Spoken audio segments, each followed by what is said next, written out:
Welcome to the first episode of The Prepared Leader, From Crisis to Confidence, the podcast where we explore what it really takes to lead through uncertainty and come out stronger. I'm Helen Lipscombe, and in each episode, I'll be speaking to leaders, thinkers, and practitioners who are reshaping how we build resilience in ourselves, our teams, and our organisation. Today, I'm joined by someone who knows what it takes to prepare leaders for the unexpected, Tom Wootton. Tom is a coach and founder of the Scenario Testing Academy, where he helps leaders move beyond theory into practical readiness. We're going to talk about why scenario testing matters, what most organisations get wrong, and how to turn a crisis into a confidence builder. So, Tom, what would be really helpful is if you could just give us a bit of background about you and how you came to sort of focusing on coaching and scenario testing in your role. Yeah, thanks, Helen. So I've been a consultant in this area since 2010, focusing on areas such as business continuity, crisis management, disaster recovery in all its different guises, now really falling under the banner of resilience or operational resilience. And also a transformational coach as well. And the reason for getting into all this for me really is I just found it is the most exciting part of the job. There's a lot of analysis that's required in the other areas, and documentation and presentation and workshops. And what I felt with crisis management is, and the scenario testing is that you're really up there with the senior executives, the leadership team, putting them through their paces. And to be frank, it's the stuff that I enjoy most, getting up there, talking to people and seeing their behaviors and seeing how they react. So it was something that I really wanted to get involved in and something that I've followed through on.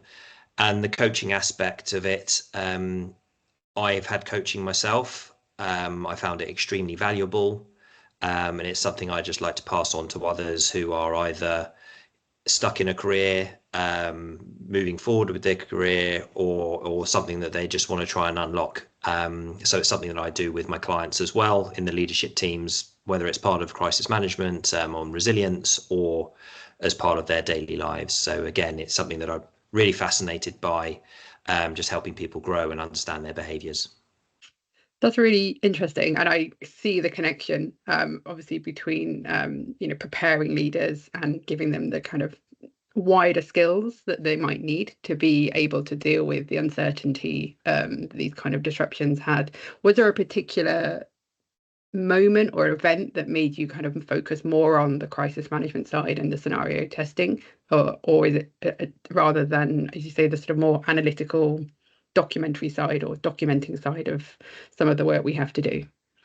Yeah, I think it was actually a point when I was quite junior in my career. I was given the opportunity to step up and lead a crisis exercise when my director was not available on the day. Can't remember the reason why, illness or holiday, but for whatever reason, I had to step up and start leading, and definitely felt uncomfortable to begin with, as you would. I even felt uncomfortable when I was just supporting him on some of the occasions. You know, he's suddenly thrown in a room with the top leadership team, and you're kind of like, who's this young person coming in and telling me what to do? But ultimately, I'm not there to tell them what to do. It's help to give them the space to make the decisions themselves, figure things out as a team, the challenge that we put in front of them. And there's not necessarily a right answer. So I really enjoyed that. So I got given that opportunity, took it. I was up there for about 3 hours, sort of talking to them, facilitating. And it's just a whole different skill set that, you've got to think on your feet. You've got to react to what they're saying. And there might be parts of your scenario that you've created that suddenly now no longer make sense because of the decisions they've made. So it just felt a little bit more dynamic, a little bit more interesting. And as I say, just to see the different individuals working together, their different behaviors, the way they react, it just felt to me a lot more engaging, a lot more of an opportunity for me as well.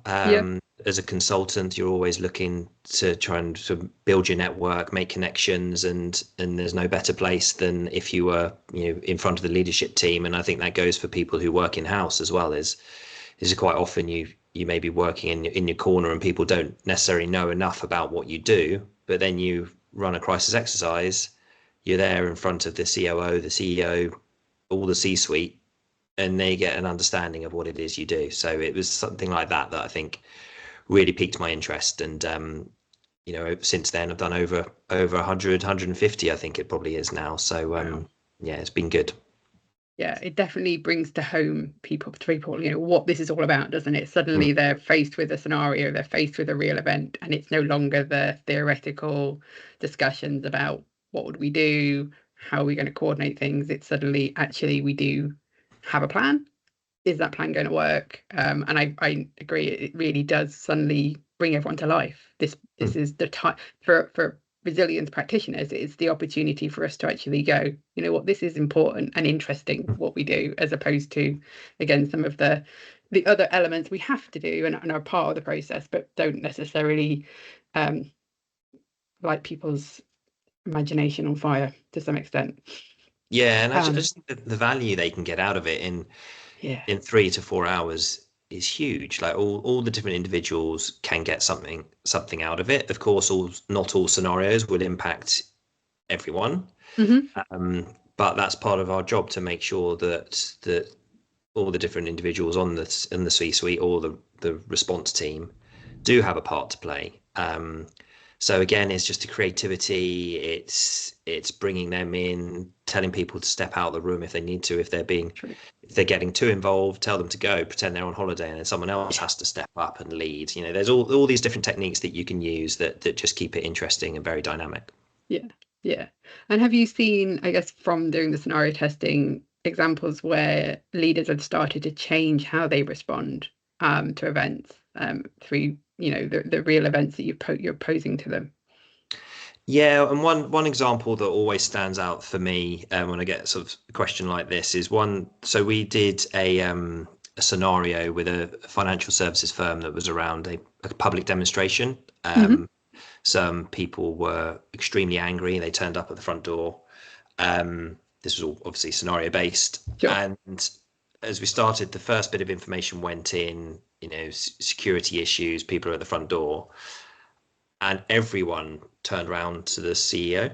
And that's what we'd intended to happen as well. Okay. Everyone turned to the CEO, and you could see them a little bit shooken. And he just put his hand up and just said, "This isn't for me. This is a security issue at the moment. I don't think it's for me to make the decisions on what happens down at the front door with security, with safety, our employees, etc. Yes, I can advise, but it's not my role." And then the facilities person, it was suddenly all pushed back on them Oh. as the security, health and safety. And I thought that was really interesting because he kind of Mm. sensed a bit of weakness, but then it kind of flicked in his mind. He was like, you know what? It's not right for me to make these decisions. It's not my day to day, and put it down. And then they all rallied around the facilities person, because Mm. the team realized what had just happened. And Mm. we had to think on our feet as well, because the way we'd gone into it thinking maybe the CEO is the one who's going to be making these decisions, but no. So yeah, that was a Interesting. moment where it suddenly flicked, and the leadership was then put onto the facilities person. And again, that's why I love these scenarios, is because you're not always there just at the beck and call of the chair or the CEO. Everyone in that team plays a part, whether it's shutting the front doors, evacuating people out the back, whatever it is, someone's having to show and demonstrate leadership, and that's why I love it. Interesting, because it sort of strikes me as there are some assumptions that were made both from sort of the planning side of that, and also as people were coming into the room of how this is going to work, and even maybe to the point of that, that chief executive feeling like, I'm going to have to take leadership, but then giving that moment to pause, to go, Yeah. actually, am I the right person here?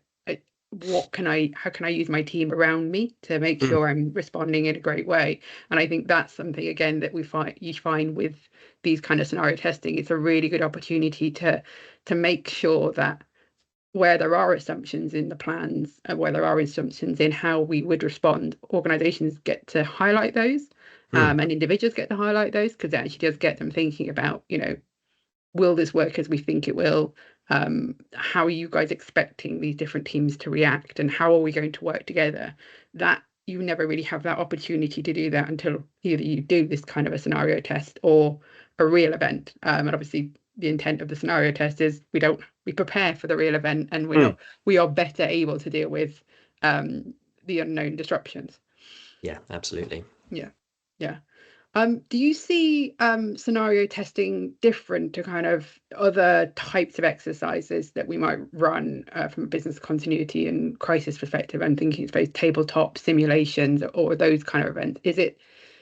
Is there a different focus with scenario testing? If I'm honest, I've been using them sort of a little bit interchangeably. The scenario testing is a lot of focus at the moment. Or that term is used a lot in financial services and operational resilience. I see them one of the same. I think there's different formats of testing. There's the tabletops, there's the simulations, there's multi-teams, there's live exercises, there's disaster recovery testing, there's live testing. I think it all comes under its same banner, a bit like how resilience is now covering business continuity, crisis management, disaster recovery, third-party risk, and cyber. I think for me, scenario testing covers all of those as well. I think the word test is an interesting one. It suggests a little bit more pass or fail, and I think the regulators want to see that a little bit more. Can you recover within your tolerances, yes or no? However, I think that's one aspect of it. Yes, that's a nice output to know if you're going to meet those, but for me, again, the value in these sessions, whether they be an hour long, half a day, 2 days, 3 weeks long, some of them can run for that, is that you're really putting people through their paces, making it challenging for them, and just giving them another perspective. So yeah, for me, I think I kind of one of the same, but appreciate that the term is also a bit of a relatively, well, not a new one, but a common one being used at the moment. Yeah, I think that's kind of how I would view it. And I think I also have that same maybe hesitation when you start to use the word test, because I think it does have different connotations in different organizations, and with different leaderships, because I think we're not trying to get to a pass or fail scenario, or that's not generally the intent of these kind of exercises. And I would agree, scenario testing is the term that's now writ large for any kind of event that you might run, particularly in certain sectors. So testing does have with it that kind of, well, either you pass or you fail. But I think there's a reason behind that. Again, if you come back to the financial side, there does need to be that clarity of, can you meet the tolerances? Can you achieve that? And does that make sense? So I think there's a reason why, to your point of using that terminology, but I think it does have other connotations that you kind of have to be mindful of, I guess, if you talk about it. Yeah, for sure. I do think it's helped. Like you say to someone, right, we're going to do a scenario test. I think they understand that more than, right, we're going to do a crisis management exercise or something. They still, go heavily towards the word scenario at some point, and then the word test, becomes workshop, becomes simulation, becomes exercise, whatever you wish, whatever works for the organization. Yeah. I think without getting to the semantics, we can call it lots of different things, but I think that it is about making sure it's doing the right thing and it's going to achieve the right thing for the organization. So I think that's the important element to do that. I know you have your the academy that you set up. It'd be great to hear a bit more about kind of what that's doing and how you see that, I guess, helping to shape the world of scenario testing going forward. Yeah, so I have built this basically on a mild frustration of mine. Is I've said that I love doing crisis management exercises, scenario tests. Again, we're going back to semantics. Scenario testing, I love doing it. every organization I work with, they enjoy it, or they seem to enjoy it, and they see the value of it. However, they still typically do it once a year for one team. And that annoys me, to be honest. And I think an element of that is to do with capacity, to do with budget, um, and and I just think that because I enjoy it so much, I wanted to give an opportunity to train people so that an organization could have multiple people within their organization who can do it. So again, it doesn't just fall on one person to do it, because Yep. there's only a finite amount they can do, and often that might only be one or two a year for their role. But if they've got more people across different teams, across different locations, different departments that can run scenario tests, then I think all the better. They're going to end up giving the people who are running those scenario tests, they'll give them more visibility. They'll have more access to senior leadership teams. They'll be able to practice leadership skills, facilitation, running workshops, build up their own confidence. For the company itself, let's say they'll start to build up a bit more resilience. Going through these tests, they'll understand where maybe there are some vulnerabilities, where there are some risks. For me, it's just a positive story, really. Yeah. The more that people can do, the more they practice. Just remember when we were at school, how often we used to do those evacuation drills. I can still remember sort of standing outside, and even when when you do an evacuation drill now, it's the same thing. You kind of know what to do. Yes, people don't really stick to it, but it's that sort of thing. The more you do it, the more comfortable people get working as individuals and as a team. And for me, it's just an opportunity to have more people doing it. And yeah, I just think it would benefit the organization. So that's why I set it up to help people. And also it's targeted at those who, because as I mentioned at the beginning, that I got an opportunity to step up really early in my career because someone was not available. Now, I appreciate that doesn't happen, and maybe there are a lot of organizations that kind of shield their junior staff, whereas doing something like this might give them the sort of the training and the confidence they need to kind of say, look, I'm confident, I've got the tools I need to maybe go on, and maybe they'll do a practice one on an away day or just with their team. It gives them all that. So yeah, just get more people trained up doing the most exciting part of the job. I mean, it fascinates me because I think talking to lots of practitioners, that's probably the biggest limitation, is exactly that. We don't have the capacity to run the exercises we want to run, and particularly in organizations that do see the value in it and do recognize that this is something that needs to be happening more frequently, needs to be happening at all different levels. And again, it's not just about that once a year getting all the executive team into a room and having a really nice away day session. It's how do you build resilience throughout the whole organization, which is about doing lots of these smaller, potentially or more complex, depending on it, tests, and building up that capacity. Has you found quite a lot of interest in that, in terms of organizations taking you on board to get that training and building up their own teams of individuals? Yeah, they're starting to look into it. I think the what's been interesting is a mix of people that want the scenario testing academy as it is, which gives the foundation understanding, but then also a bespoke version of it, because I'm very open in saying that if you're an organization and you want to teach people how to do it your way, then yes, the academy is not that, but it can be tweaked. And I think there's very much the foundational elements of how you build a scenario would fit into the way they do it anyway. So yeah, there's been uptake on it as on a kind of an individual basis, but also firms wanting a bit more bespoke, and that acknowledgement that more people need to be trained up and running it is coming out definitely through the regulators. They're not interested now in just the one-off exercises. They want to see a continual program of testing.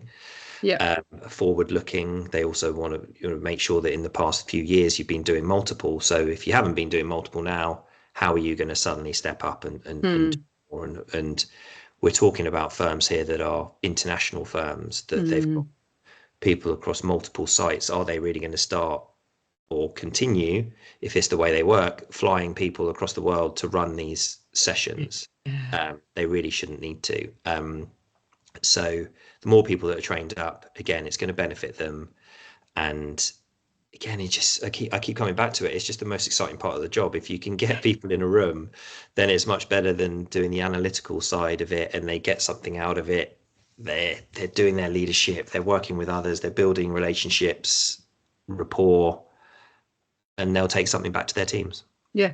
Yeah. And is that kind of when you've had the opportunity to do that, is that sort of how people are finding it, that they are recognizing how exciting this is and giving them almost just new and additional skills? Because I think, to me, again, the biggest the barrier that I think I hear when I talk to people about, spreading the joy about doing these kind of tests is the facilitation side. It's a really hard skill to feel comfortable doing, to be able to particularly go into different groups at different levels and feel comfortable kind of I guess challenging people or directing people, which I guess there is some element of that with what we have to do. Is there any, how are teams or how are individuals responding to the kind of guidance that you're giving them as part of that? Yeah, so I think when it kind of boils down to it, that the actual delivery of the test is such a small part of it in terms of time. It's of course it's a highly pressured sort of environment, but in terms of time, it's a small part of it.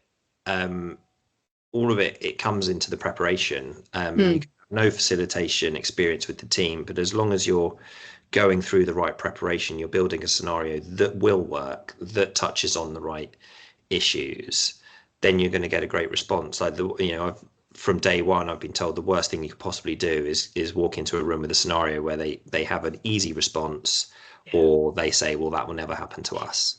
So it's all in the preparation, and I think that's being understood. In the academy, I talk about different techniques. Part of the techniques are being well prepared. There's, back to the coaching side, it's the use of open questions. Again, you're not there to give them the answers, you're there to tease out different responses. The skills of challenging, again, is like they'll say they'll do something, you're then empowered to say, well, how long would that take? Would that really work? And then get them to discuss it and kind of, right, so you've said that, so and so, do you agree? Is that something that could actually happen? You start sort of playing people off against each other. So there's lots going into it, but the preparation and the different techniques is something that they're kind of starting to understand. Right. I think that's really helpful. And is there anything, I suppose, that you would say, if you're coming into scenario testing, what's the top 3 things you sort of talked there about? Obviously, a lot of it's about the preparation. Are there some key things that you think that those running the scenario testing should be thinking about? And then, I guess, from a leadership perspective, or from the individuals that are coming into those scenarios, is there anything that they should be preparing themselves and kind of being aware of? Yeah, I think for those that are running them is just get around the business as much as you can. Speak to people across different departments. What keeps them up at night? What are their major issues? And you quickly start to realize the sort of things that could impact the business. Even speak to those who on a day-to-day basis work with the customers, who get a feel for what would really annoy the customers, upset the customers, let them down. And you start kind of building these different scenarios, whether they're cyber issues, IT issues, physical issues, and kind of, just as I'm saying that, actually, one of the big pointers, and it sounds a bit noddy, but is get the objective set first, rather than going, right, we're going to run a cyber exercise, is actually start with, what are you trying to get from it? Is it about just simply getting people to understand their roles and responsibilities? Is it about using the plan? Is it about internal and external communications? Or is it just about internal communication? So if it is just about internal communication, don't go full hog into some big media style scenario. You can then downgrade the scope, and it's just focus on your internal sort of senior leadership, your staff, your board, whatever it might be.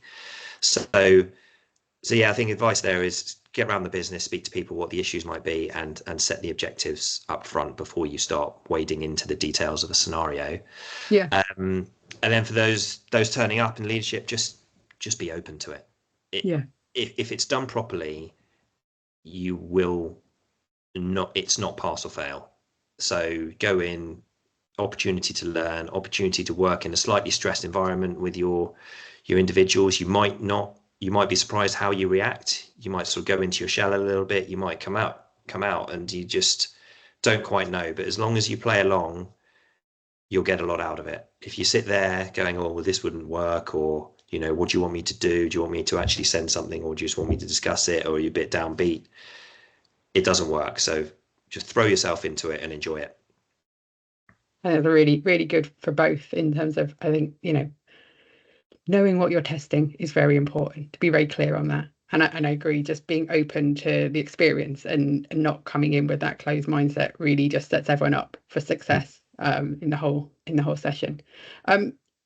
I guess from your experience, you said you run, over 150 of these. Is there one scenario that you come back to, or one scenario you think every organization should make sure they're using and testing against? I mean, I tried to avoid it, but it's hard to avoid at the moment. Everyone is, or a lot of organizations are focused on ransomware and cyber. Yeah. So I think maybe that's a bit of a cop out. I think, but with that theme, it's that people are coming back to now is that happening at a third party. So it's not under their control. They can't point the blame at their IT team. They can't get the information they want as quick as they possibly can. So they're having to fight this kind of information vacuum. So at the moment, a lot of what I do is stuff has happened, whatever it might be, at a third party. It's out of your control. You cannot pull all the levers you want to make them respond as quickly as possible. And you then just see what happens when people don't have the information. They make up stuff, they assume things, they panic a little bit. They suddenly realize that should have been closer to them all along to not only understand what their recovery capability is, but put upon the third party what their expectations are. And it raises a lot of issues. So yeah, I think that's the one to go for at the moment. Yeah, I think, as you say, it sort of, it feels a little bit like it's been the one for a while, but I do think that the expansion into that third party where you have still got the responsibility, but the control is obviously a bit more remote and removed. I think that's the big adaptation, I guess, to that ransomware scenario that people have come back to again and again. So I think that does help make it feel new and different. Yeah. Okay. So anything else that you wanted to share in terms of your thoughts on scenario testing or your academy? And if anyone wants to hear more about the Scenario Testing Academy, where can they find out more about it? Yeah, so they can find it on my website, which is www.luminosolutions.co.uk. And I think for me, the final bit to share is I've gone back to the enjoyment. I've gone back to the the need to have more people doing it, enjoying it, getting out into the business. And I do think that if you are someone who's either coming into the career or scenario testing has just landed on your plate, it can be quite daunting. It's not just simply turn up on the day and put a few slides up and talk through it. It does take a lot of preparation to do it properly, to want your leadership team to come back and do it again. So yeah, I just think it's extremely important. And the more you can do it, the more little mini sessions. Some can just be half an hour. Some can be an hour. Again, it's just giving someone that opportunity to kind of maybe talk through some things, and they'll always learn something. Yeah, No, thank you. I think that's really, really great, and really appreciate you joining us today to share your insights. We'll include the link to your website in the episode description, so people can access that. And that's it for today's episode of The Prepared Leader. If you enjoyed the conversation, please subscribe, leave a review, and share it with someone who is leading through uncertainty. Until next time, stay ready and resilient.